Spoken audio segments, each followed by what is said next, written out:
மயிலாடுதுறை மாவட்டம் தரங்கம்பாடி தாலுகா ஆறுபாதி கிராமத்தில் பிரசித்தி பெற்ற கீழமாரியம்மன் ஆலயம் அமைந்துள்ளது. இவ்வாலயத்தில் 35ஆம் ஆண்டு தீமிதி திருவிழா கடந்த 21ஆம் தேதி காப்பு கட்டுதலுடன் துவங்கியது.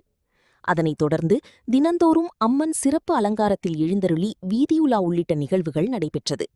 இதனிடையே விழாவின் முக்கிய நிகழ்வான தீமிதி உற்சவம் இன்று வெகு விமர்சையாக நடைபெற்றது. முன்னதாக காவிரி கரையிலிருந்து சிறப்பு பூஜைகளுடன் சக்தி கரகம் புறப்பாடாகி மஞ்சளுடை உடுத்திய காப்பு கட்டி விரதமிருந்த பக்தர்கள் ஏராளமானோர் மேளதாள வாத்தியங்கள் முழங்க ஊர்வலமாக ஆலயத்தை வந்தடைந்தனர்.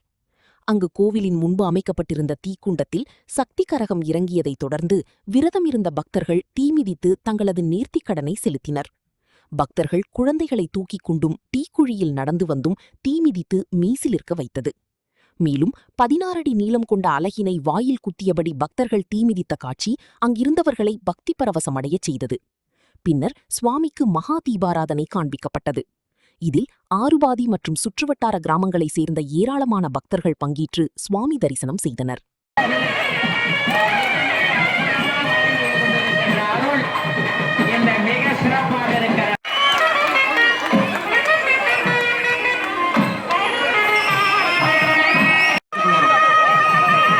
ஓம் சக்தி ஓம் சக்தி ஓம் சக்தி ஓம் சக்தி.